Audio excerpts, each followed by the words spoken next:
In the final hours, when the sun rose over the crystalline harbors of Atlantis for what would be the last time, none of the citizens waking in their golden towers could have known that their world was already dying.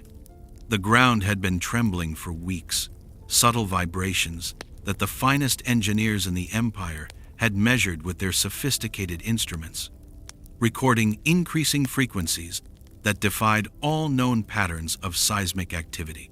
Priests in the Temple of Poseidon had observed the sacred bulls refusing their morning sacrifices, the animals bellowing in distress as they scented something in the salt air that human senses could not detect. Fishermen pulling in their nets from the surrounding 9,000 ships of the Atlantean Navy reported fish by the millions, swimming in erratic patterns, their silvery bodies flashing in chaotic schools that moved toward the open ocean rather than the safety of coastal waters. Deep beneath the island continent, in chambers where orichalcum pumps regulated the flow of thermal energy through a network of conduits that spanned the entire kingdom, pressure gauges were bending their needles into the red. The great crystal at the center of the capital, the massive firestone that powered the entire civilization with clean light and heat, had begun emitting a low hum that could be felt in the teeth of anyone standing within a mile radius. Then, on that final morning, the hum stopped. The silence was immediate and absolute, broken only by the distant sound of waves crashing against the outer ring of the island's concentric harbors. For 3 heartbeats, nothing happened. Then the earth screamed. The catastrophe that followed would erase an entire civilization from the face of the world, leaving behind only fragments of memory that would haunt humanity for more than 2,000 years. This is the story of that disappearance and of the enduring mystery that has grown from its ashes. The name Atlantis has echoed through human consciousness for millennia, a ghost story told across generations that somehow feels more real than many documented historical facts. The legend has inspired explorers to cross uncharted oceans, driven archaeologists to dig in impossible places, and convinced scientists to entertain theories that defy conventional wisdom. In popular imagination, Atlantis represents the pinnacle of human achievement, a society that mastered technologies we have yet to recreate, a utopia that held the secrets of existence within its libraries and laboratories before vanishing in a single violent convulsion of the earth. The story appears in ancient texts, medieval manuscripts, Renaissance philosophical treatises, Victorian adventure novels, and modern Hollywood blockbusters. It has been located in nearly every ocean on the planet, from the shallow waters of the Mediterranean to the abyssal depths of the Atlantic, from the frozen wastelands of Antarctica to the tropical shallows of the Caribbean. Psychologists have noted that the Atlantis myth resonates with a deep human fear of sudden catastrophe, a collective anxiety that our own civilization might share the same fate. Sociologists observe that the legend often reemerges during times of societal stress, when people yearn for a lost golden age. Historians track how the story has been co-opted by political movements, spiritual cults, and pseudoscientific theories that claim direct descent from the lost civilization. The legend has become a mirror, reflecting whatever anxieties or aspirations happen to dominate the age that contemplates it. Yet beneath the layers of speculation and fantasy lies a much older story, one that began with a single man in ancient Athens, who claimed to have discovered a lost history that challenged everything his fellow citizens believed about the past. The entire Atlantis narrative originates from the dialogues of Plato, written in the 4th century before the Common Era, specifically in Timaeus and the unfinished Critias. These works present the story not as myth, but as historical fact, passed down through generations from Egyptian priests to Greek statesmen. According to Plato's account, the legend came to Athens through Solon, the famous lawmaker who traveled to Egypt around 590 BCE. While visiting the city of Sais in the Nile Delta, Solon met with Egyptian priests who possessed records extending back 9,000 years earlier than any Greek historian had dared to imagine. These priests revealed the existence of a magnificent island empire beyond the Pillars of Hercules, known today as the Strait of Gibraltar, that had dominated the ancient world before meeting a catastrophic end. Plato provides extraordinary specificity in his description. Atlantis, he writes, was larger than Libya and Asia combined, a vast island continent with a sophisticated system of concentric rings of water and land, connected by bridges and canals, protected by massive walls covered in precious metals. The central island, measuring 5 stades in diameter, contained the palace and temple complex, where the god Poseidon himself was said to have lived among mortals. The outermost ring of water measured 3,000 stades in circumference, creating a natural harbor capable of sheltering navies beyond counting. The Atlanteans had discovered orichalcum, a mysterious metal second only to gold in value, which they mined in great quantities from beneath their island. Their engineers had created a civilization of staggering complexity, with hot and cold running water in public baths, advanced agriculture that produced 2 harvests per year, and a political system that combined aristocratic rule with philosophical wisdom. The Egyptian records, as reported by Plato, dated the destruction of Atlantis to approximately 9,600 BCE, a date that would place the civilization at the end of the last ice age, when sea levels were dramatically lower and the face of the world looked vastly different than it does today. The cause of destruction was clear and singular.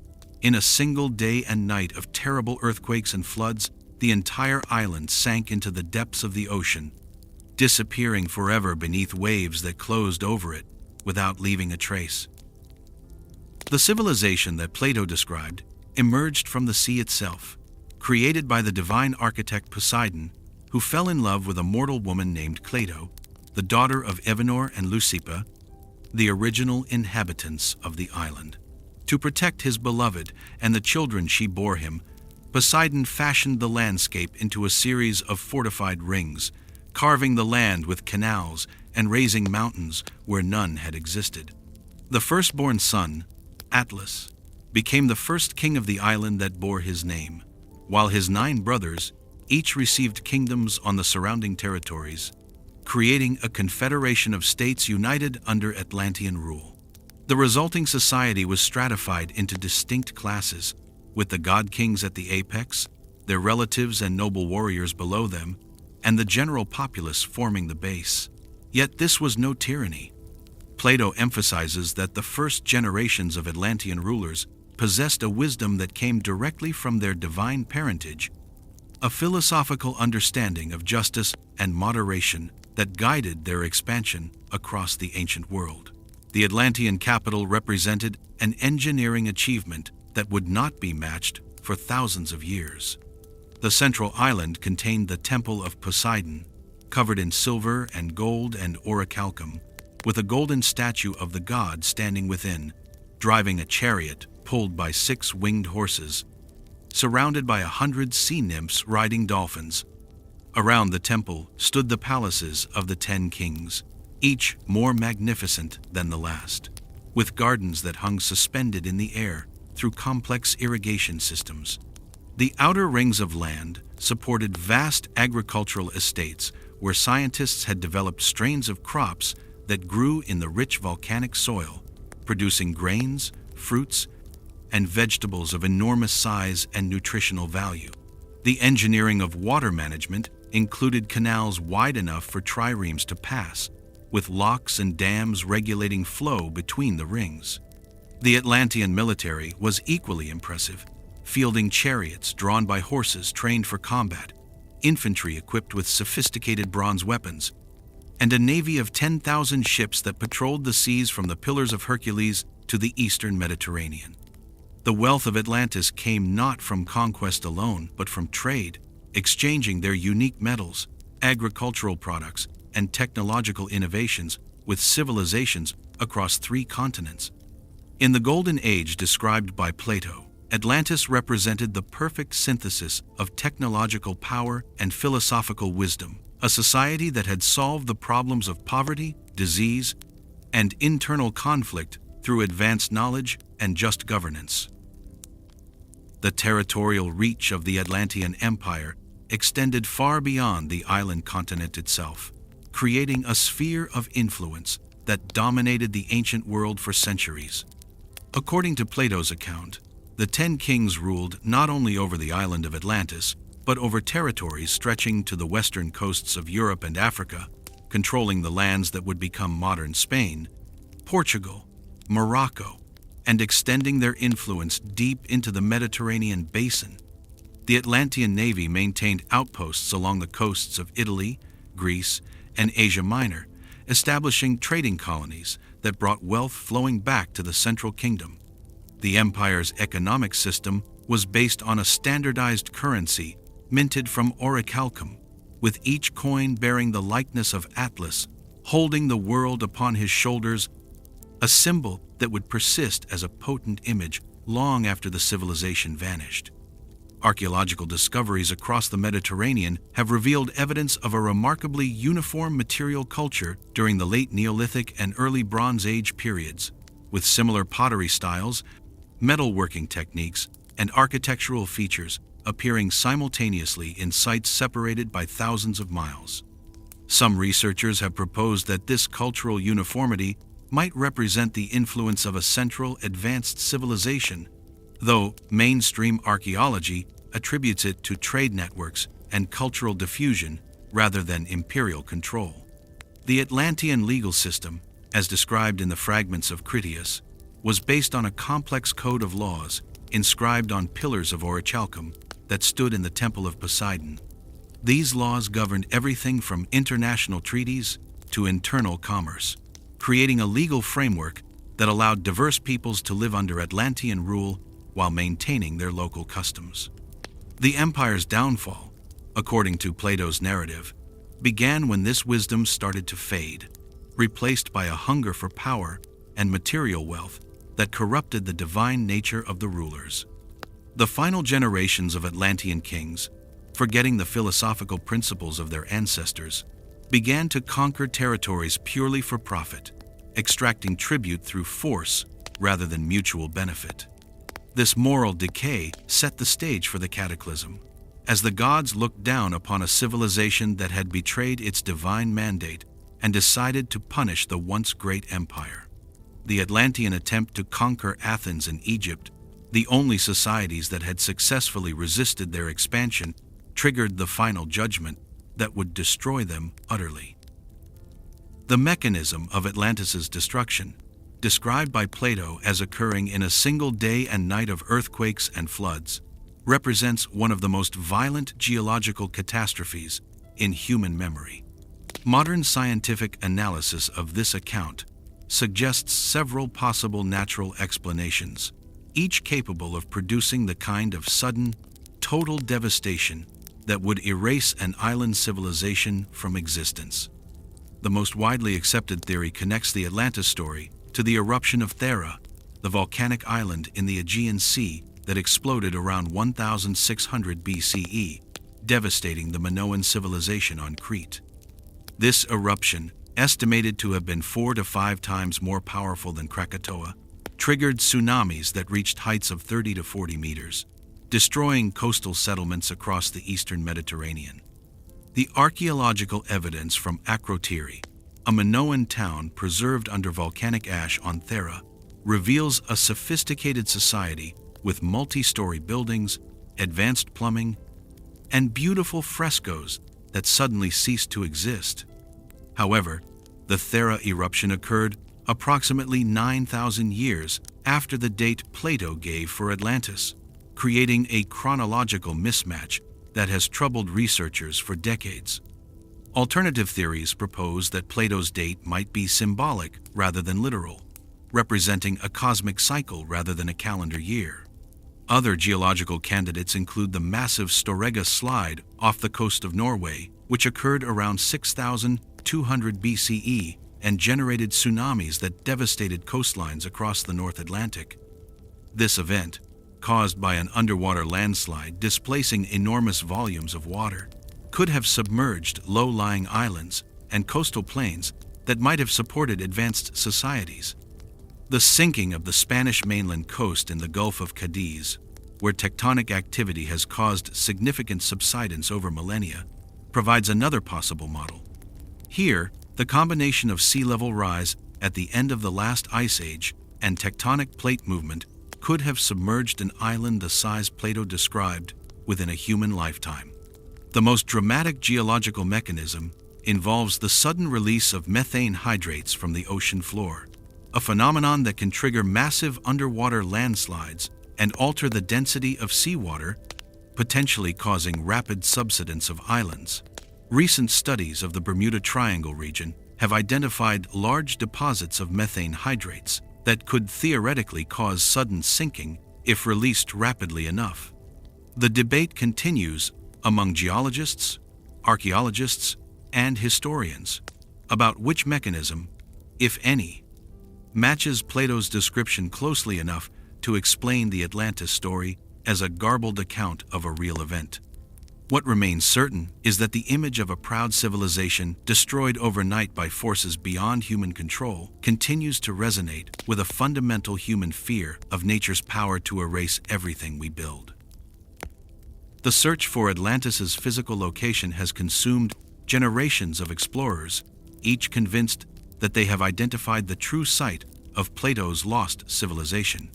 The most compelling candidate remains the island of Santorini, ancient Thera, where the archaeological remains of Akrotiri reveal a sophisticated Bronze Age society destroyed by volcanic eruption.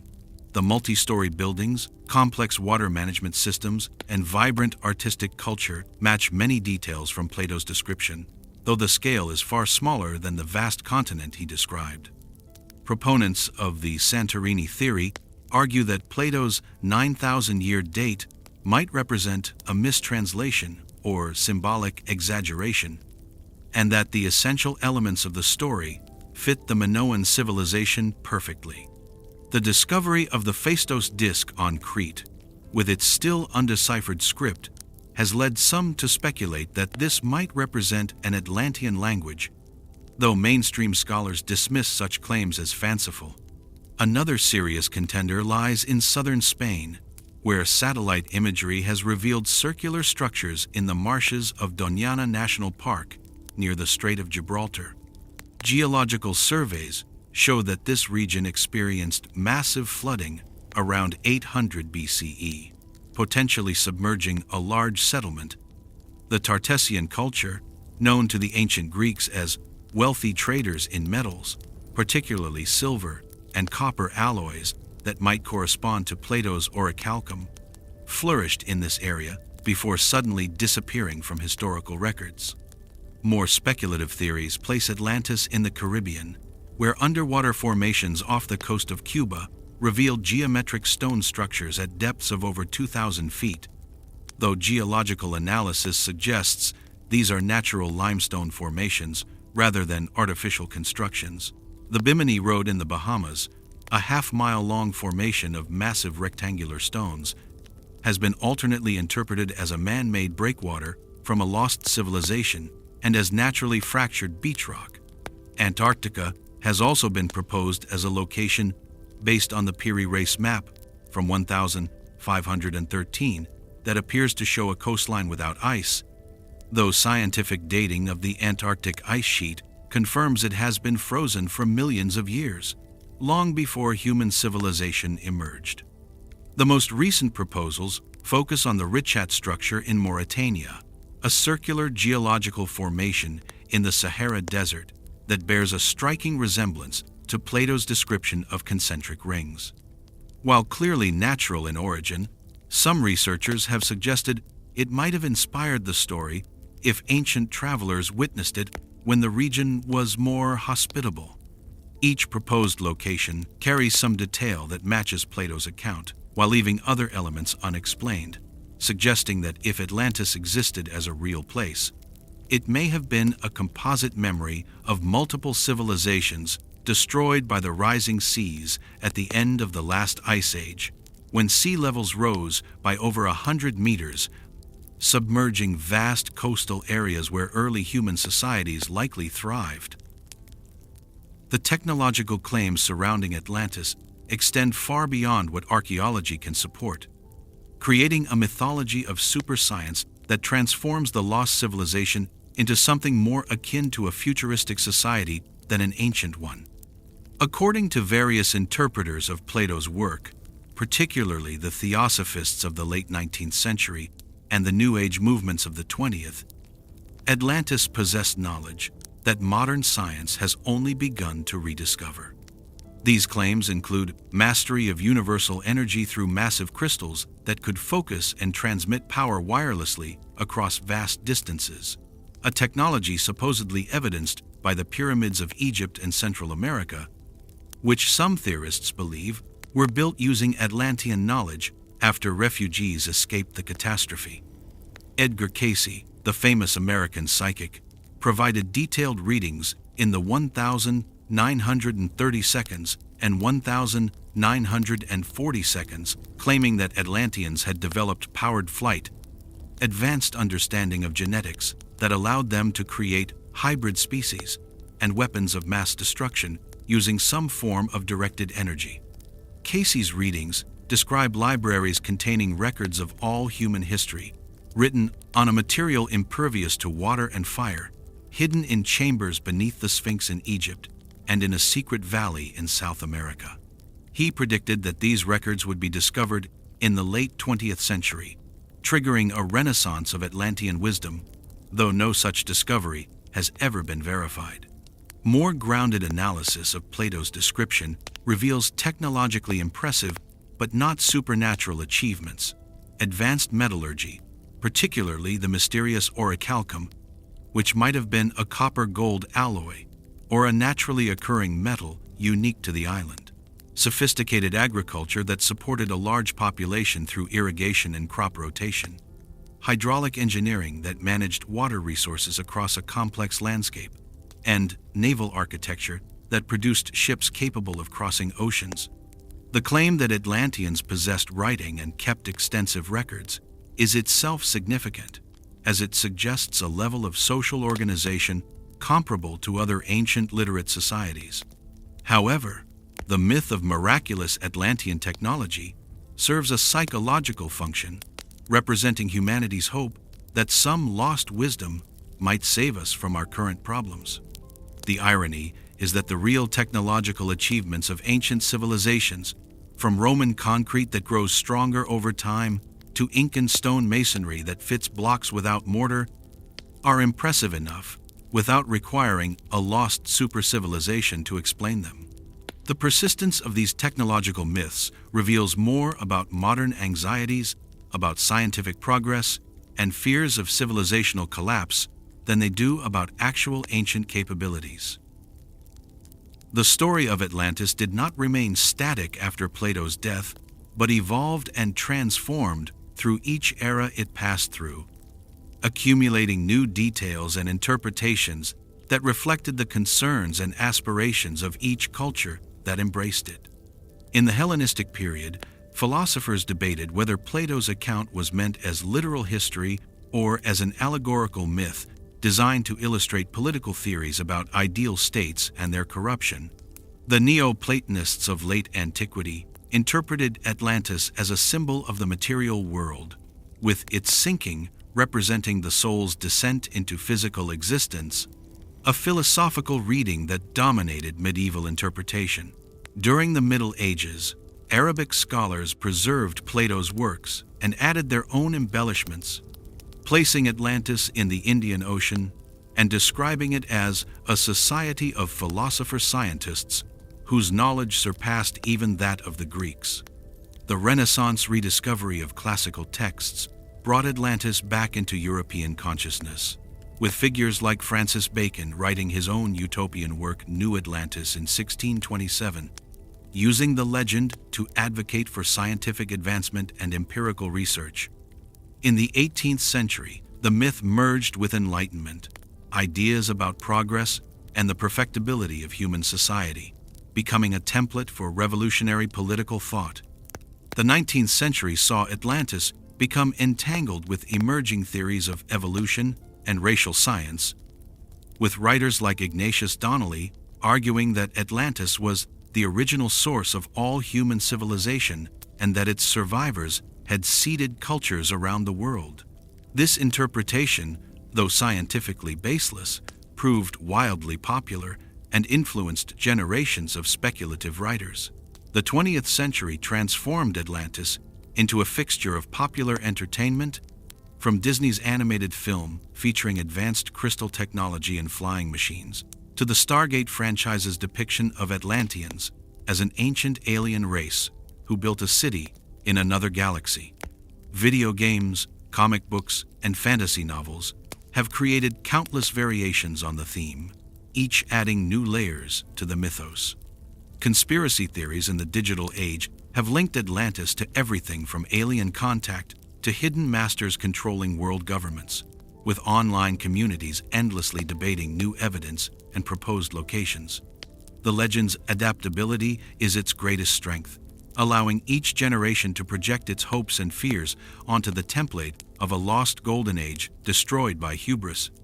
A cautionary tale that remains perpetually relevant, regardless of whether any historical truth lies beneath the layers of storytelling.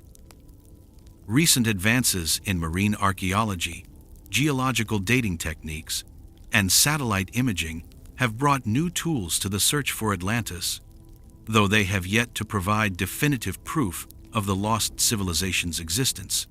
Multi-beam sonar mapping of the ocean floor has revealed that the seabed contains far more evidence of past human activity than previously imagined, with submerged settlements now identified off the coasts of India, in the Persian Gulf, and beneath the Black Sea, all dating to periods when lower sea levels exposed coastlines that are now underwater.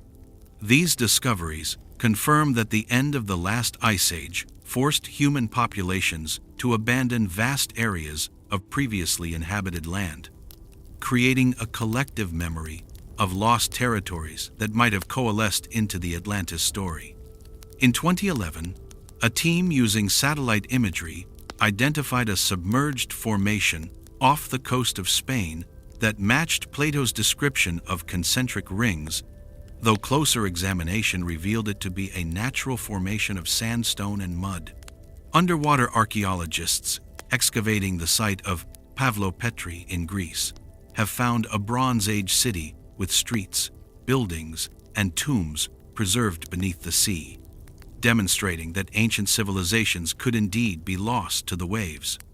The discovery of the Antikythera mechanism, a complex astronomical computer from ancient Greece, proves that ancient societies possessed sophisticated technological knowledge that was lost for centuries, supporting the idea that other advanced knowledge might have vanished entirely. Geological research into the Younger Dryas impact hypothesis suggests that a comet or asteroid struck the North American ice sheet around 10,800 BCE, triggering massive fires, flooding, and climate change that could have destroyed any early advanced civilizations. While controversial, this theory provides a mechanism for a rapid, civilization-ending catastrophe that matches Plato's timeline. DNA analysis of population movements during the early Holocene shows patterns of migration and replacement that could be explained by the collapse of a central advanced society, though alternative explanations exist. The most provocative recent theory proposes that Atlantis might have been a memory of the highly developed civilization of the Indus Valley, which possessed advanced urban planning, writing, and trade networks before disappearing around 1300 BCE due to climate change and river course shifts. While none of these discoveries prove Atlantis existed as Plato described, they collectively demonstrate that the ancient world was more complex and interconnected than previously thought, and that catastrophic destruction of advanced societies was not only possible but occurred multiple times. The line between myth and history continues to blur as new evidence emerges, keeping the question of Atlantis alive in scientific discourse. The enduring power of the Atlantis myth lies not in its potential historical reality, but in what it reveals about human nature and our relationship with the past.